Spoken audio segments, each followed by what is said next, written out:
கொடுங்கையூரில் ஒருங்கிணைந்த எரிஉலை திட்டத்தை செயல்படுத்த உள்ளூர் மக்கள் கடுமையாக எதிர்ப்பு தெரிவித்து வருகின்றனர். இது சூழலியல் ரீதியாகவும் மிகுந்த ஆபத்துக்குரியது என சூழலியல் நிபுணர்கள் எச்சரிக்கின்றனர். ஆனால் இந்த திட்டத்தை மக்கள் தவறாக புரிந்து கொண்டிருப்பதாக கூறுகிறார் சென்னை மாநகராட்சியின் துணை மேயர் எம்னூர் மகேஷ்குமார். இந்த விவகாரத்தில் என்ன நடக்கிறது என்பதை அறிய கொடுங்கையூர் அங்குள்ள மக்கள் எதிர்ப்பு தெரிவிப்பது ஏன்? இந்த எரிஉலை திட்டத்தில் என்ன நடக்கும்? கொடுங்கையூர் எரிஉலை திட்டம். கொடுங்கையூர் குப்பை கிடங்கு. படக்குறிப்பு: கொடுங்கையூரில் மலை போன்று குவிந்துள்ள குப்பைகள். நீங்கள் சென்னைவாசியாக இருந்தால் நிச்சயம் வீடுகளில் குப்பைகளை சேகரிக்க வரும் பேட்டரி வாகனங்களில் ஒலிக்கும் விழிப்புணர்வு பாடல்களை கேட்டிருப்பீர்கள். ஆனால் அதற்கு பிறகு அந்த குப்பைகள் என்ன ஆகின்றன என்பது பற்றி பலரும் சிந்தித்திருக்க வாய்ப்பில்லை. சென்னையை பொறுத்தவரை வடக்கில் எண்ணூர் தொடங்கி அம்பத்தூர், போரூர் மற்றும் தெற்கே சோழிங்கநல்லூர் வரை சென்னை மாநகராட்சிக்கு எல்லைக்குள் வருகின்றன. இந்த பெருநகர பகுதியில் நாள் ஒன்றுக்கு கிட்டத்தட்ட 6150 மெட்ரிக் டன் குப்பைகள் உற்பத்தியாகின்றன. 2040ஆம் ஆண்டில் சென்னை மாநகராட்சியில் சேகரமாகும் குப்பையின் அளவு 11793 மெட்ரிக் டன்னாக இருக்கும் என கணிக்கப்பட்டுள்ளது. இந்தியாவில் திடக்கழிவு மேலாண்மை என்பது தற்போது வரை சவால் நிறைந்த விஷயமாகவே இருந்து வருகிறது. அதுவும் சென்னை போன்ற மக்கள் தொகை அடர்த்தி மிகுந்த மாநகரங்களில் இது பல கூடுதல் சிக்கல்களையும் ஏற்படுத்துகிறது. குப்பை கிடங்குகளும் மக்களின் இன்னல்களும். பன்னெடுங்காலமாக இந்த குப்பைகள் ஒரு பரந்து விரிந்த நிலப்பரப்பில் கொட்டப்பட்டு வருகின்றன. சென்னையை எடுத்துக்கொண்டால் தெற்கு பகுதியில் பெருங்குடியிலும் வடக்கு பகுதியில் கொடுங்கையூரிலும் குப்பை கிடங்குகள் அமைந்துள்ளன. இந்த குப்பைகள் பல ஆண்டுகளாக சிறுகச் சிறுகச் சேர்ந்து மலை போல் உருவாகிவிட்டன. இதனால் பல்வேறு சுகாதார பிரச்சினைகள் மற்றும் மாசுபாடுகளை எதிர்கொள்வதாக அந்த பகுதிகளில் வாழும் மக்கள் நீண்ட காலமாக தெரிவித்து வருகின்றனர். கொடுங்கையூரில் கடந்த 35 ஆண்டுகளுக்கும் மேலாக இந்த குப்பை கிடங்கு இருந்து வருவதாக தெரிவிக்கிறார் வடசென்னை குடியிருப்போர் நலச் சங்கங்களின் கூட்டமைப்பின் தலைவர் டிகே சண்முகம். சுமார் 300 ஏக்கருக்கும் மேல் பரவியுள்ள கொடுங்கையூர் குப்பை கிடங்கு வளாகத்தில் 252 ஏக்கரில் 6.51 லட்சம் மெட்ரிக் டன் குப்பைகள் கொட்டப்பட்டுள்ளன. இந்த குப்பை கிடங்கால் இங்கு நிலத்தடி நீர் மாசுபட்டுள்ளது. ஏற்கனவே சுவாச பிரச்சினை உள்ளிட்ட பல சுகாதார சிக்கல்களை எதிர்கொண்டு வருகிறோம் என்றார். திட்டம். குப்பை கிடங்குகளை அகற்றுவதற்கு தீர்வாக பயோமைனிங் திட்டம் முன்வைக்கப்படுகிறது. பெருங்குடி குப்பை கிடங்கில் கடந்த 2021ஆம் ஆண்டு பயோமைனிங் திட்டம் தொடங்கி நடைபெற்று வருகிறது. அதேபோல கொடுங்கையூர் குப்பை கிடங்கிலும் 640 கோடி ரூபாய் பயோமைனிங் திட்டம் மேற்கொள்ளப்படும் என மாநகராட்சி அறிவித்திருந்தது. இந்த திட்டம் கடந்த 2024ஆம் ஆண்டு ஜூலை மாதம் தொடங்கி நடைபெற்று வருகிறது. பிப்ரவரி 2027இல் இந்த திட்டம் முடிக்கப்பட்டு குப்பை கிடங்காக உள்ள 252 ஏக்கர் நிலம் மீட்கப்பட்டு நகர்ப்புற காடுகள் உருவாக்கப்படும் என மாநகராட்சி தெரிவித்திருந்தது. நெடுங்காலமாக கொடுங்கையூர் புறக்கணிக்கப்படுகிறது என்கிற உணர்வு மக்களிடம் இருந்து வந்ததாக தெரிவிக்கிறார் சண்முகம். பெருங்குடியில் பயோமைனிங் தொடங்கிய நிலையில் கொடுங்கையூரில் தொடங்காமல் இருந்தது மக்களுக்கு மிகுந்த ஏமாற்றம் அளித்தது. இறுதியாக பயோமைனிங் திட்டம் அறிவிக்கப்பட்ட பிறகு மிகுந்த மகிழ்ச்சி அடைந்தோம். மீட்கப்படும் இடத்தில் பூங்கா உள்பட மக்களுக்கு தேவையான பல வசதிகள் மேற்கொள்ளப்பட வேண்டும் என்கிற ஆசையில் மக்கள் இருந்தனர். ஆனால் இந்த புதிய அறிவிப்பு மக்களிடையே அச்சத்தை ஏற்படுத்தியுள்ளது என்றார்.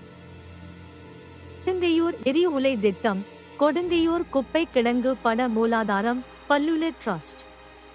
படக்குறிப்பு: ஆலை அமைக்க திட்டமிடப்பட்டுள்ள பகுதி. சென்னையில் சேகரமாகும் குப்பைகளின் அளவு அடுத்த 15 ஆண்டுகளில் 2 மடங்காகும் என கணிக்கப்பட்டிருந்தது. திடக்கழிவுகளில் மறுசுழற்சி செய்ய இயலாத குப்பைகளில் இருந்து மின்சாரம் தயாரிக்கும் ஆலை மற்றும் இயற்கை உயிரி எரிவாயு நிலையம் அமைக்க மாநகராட்சி திட்டமிட்டிருந்தது. அதன்படி பெருங்குடி மற்றும் கொடுங்கையூரில் 2 கட்டங்களாக இதைச் செய்ய மாநகராட்சி நிர்வாகம் திட்டமிட்டிருந்தது. அதன் பின்னர் பெருங்குடியில் செயல்படுத்தவிருந்த திட்டம் கைவிடப்பட்டு கொடுங்கையூரில் ஒருங்கிணைந்த திடக்கழிவு செயலாக்க வசதியை ஏற்படுத்த முடிவெடுக்கப்பட்டது. சென்னையின் 15 மண்டலங்களிலும் சேகரமாகும் கழிவுகளில் சில இங்கு செயலாக்கம் செய்யப்பட உள்ளது. அதன்படி தற்போது கொடுங்கையூர் குப்பை கிடங்கு அமைந்துள்ள இடத்துக்கு அருகே இதை செயல்படுத்துவது என முடிவெடுக்கப்பட்டது. மொத்தம் 50 ஏக்கர் நிலப்பரப்பில் 1268 கோடி ரூபாய் செலவில் இத்திட்டம் மேற்கொள்ளப்பட இருக்கிறது. இதற்கான ஒப்பந்தமும் கடந்த பிப்ரவரி மாதம் வழங்கப்பட்டுள்ளது. 50 ஏக்கரில் குப்பையில் இருந்து மின்சாரம் தயாரிக்கும் ஆலையில் நாளொன்றுக்கு 2100 டன் குப்பைகள் எரிக்கப்படும். அதன் மூலம் 31 மெகாவாட் மின்சாரம் உற்பத்தி செய்யப்படும். மேலும் 9.74 ஏக்கர் நிலத்தில் இயற்கை உயிரி எரிவாயு நிலையம் அமையவுள்ளது. 15.49 ஏக்கர் நிலப்பரப்பில் உரம் தயாரிக்கும் நிலையம் அமைக்கப்பட இருக்கிறது. கொடுங்கையூரை பலியாக்குவதா? உள்ளூர் மக்கள் கேள்வி. திட்டத்திற்கான ஒப்பந்தமும் கடந்த பிப்ரவரி மாதம் வழங்கப்பட்டு பணிகள் தொடங்கப்பட இருக்கின்றன. ஆனால் பொதுமக்கள், குடியிருப்பு சங்கங்கள், சுற்றுச்சூழல் நிபுணர்கள், கவுன்சிலர்கள் உள்பட பல தரப்பினரும் இதற்கு எதிர்ப்பு தெரிவித்து வருகின்றனர். பெருங்குடியில் பயோமைனிங் மூலம் மீட்கப்படும் இடத்தில் சூழல் பூங்கா அமைக்க சென்னை மாநகராட்சி திட்டமிட்டிருந்தது. அதற்காக நடைபெற்ற கருத்து கேட்பு கூட்டத்தில் பொதுமக்கள் பலத்த எதிர்ப்பு தெரிவித்திருந்தனர். பசுமை தீர்ப்பாயமும் பெருங்குடி குப்பை கிடங்கை மீட்டு அதன் முந்தைய நிலையிலேயே பராமரிக்க வேண்டும் என தெரிவித்திருந்தது. இதனால் அந்த திட்டம் கைவிடப்பட்டது. கொடுங்கையூர் எரி உலை திட்டம். கொடுங்கையூர் குப்பை கிடங்கு. படக்குறிப்பு: சிறிய அளவிலான எரியூட்டும் நிலையம். சென்னையில் சேகரிக்கப்படும் கழிவுகளை கூட இங்கு கொண்டு வருவது எங்களை பலியாக்கும் செயலாகவே உள்ளது என்கிறார் சண்முகம். ஏற்கனவே சென்னையின் பெரும்பாலான தொழிற்சாலைகள் வட சென்னையில்தான் உள்ளன. இங்குள்ள மாசுபாட்டை பற்றி சொல்லி தெரிய வேண்டியதில்லை. கொடுங்கையூரை மீட்டால் வட சென்னையின் முகம் மாறும் என எதிர்பார்த்திருந்தோம். ஆனால் இந்த புதிய அறிவிப்பு கொடுங்கையூரை சுற்றியுள்ள பகுதிகளின் மாசுபாடு மற்றும் சுகாதார பிரச்சினைகளை அதிகரிக்கவே செய்யும் என தனது ஆதங்கத்தை வெளிப்படுத்தினார். இந்த திட்டத்திற்கு அந்த பகுதிகளைச் சேர்ந்த கவுன்சிலர்களுமே எதிர்ப்பு தெரிவித்துள்ளனர். கொடுங்கையூர் எரி உலை திட்டம். கொடுங்கையூர் குப்பை கிடங்கு. படக்குறிப்பு: சிறிய அளவிலான எரியூட்டும் நிலையம்.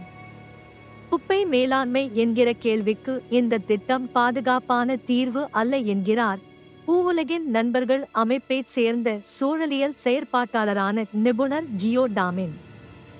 இந்த திட்டம் முதலில் மிகவும் செலவுமிக்கது.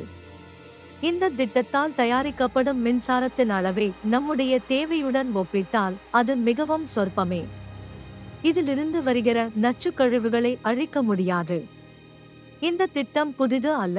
ஏற்கனவே சிறிய அளவில் சில எரியூட்டும் நிலையங்கள் உள்ளன.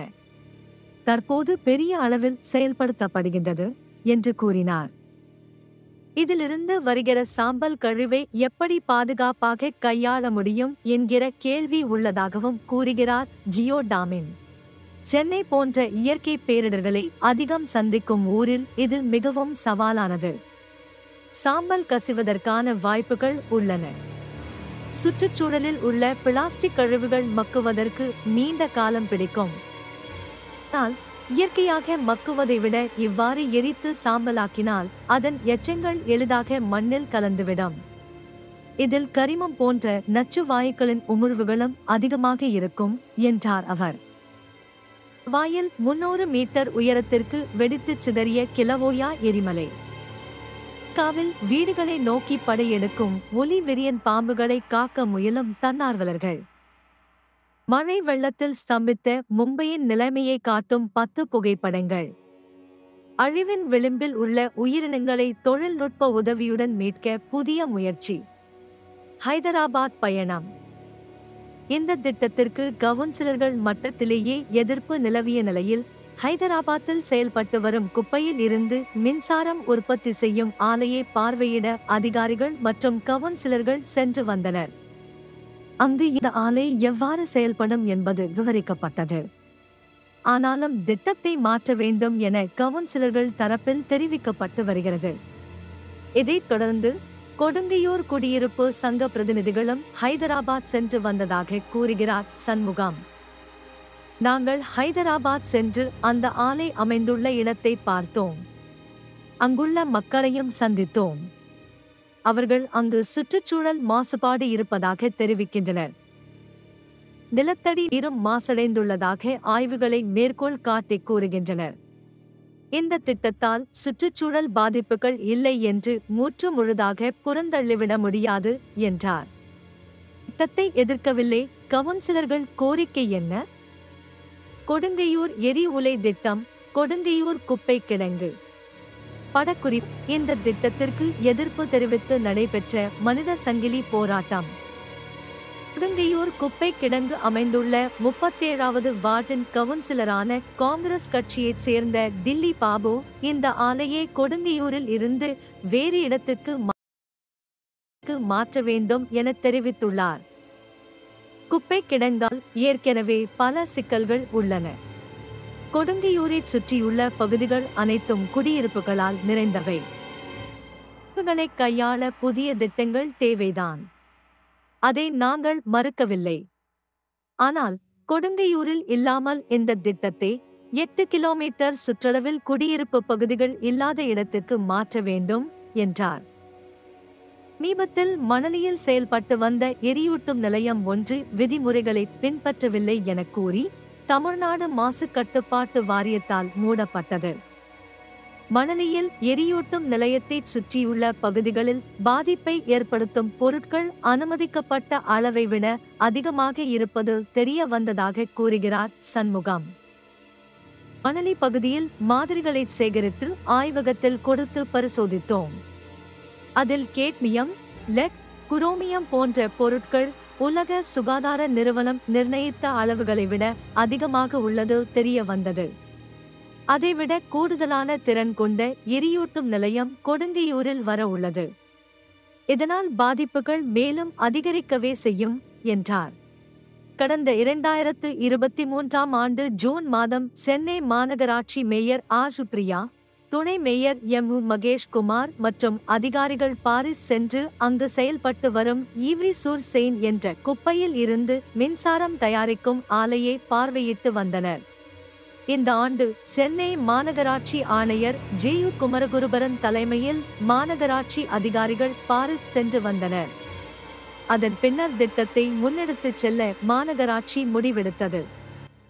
இந்த சூழலில் மே 6ஆம் தேதி அன்று பாரிஸை மையமாக கொண்டு செயல்பட்டு வரும் கலெக்டிவ் 3A என்கிற சிவில் சமூக அமைப்புகளின் கூட்டமைப்பு சென்னையில் இருந்து வரும் குழுவினருக்கு திறந்த மடல் ஒன்றை எழுதியுள்ளனர். அதில் குப்பையில் இருந்து மின்சாரம் தயாரிக்கும் ஆலைகளால் பாரிஸிலேயே மாசுபாடு இருப்பது பதிவு செய்யப்பட்டுள்ளது. ஐரோப்பாவே இந்த தொழில்நுட்பத்தில் இருந்து விலகிச் செல்கிறது. அதனால் இந்தியா இந்த முடிவை மறுபரிசீலனை செய்து சுழலுக்கு உகந்த திட்டங்களை செயல்படுத்த வேண்டும் என்று குறிப்பிட்டுள்ளனர்.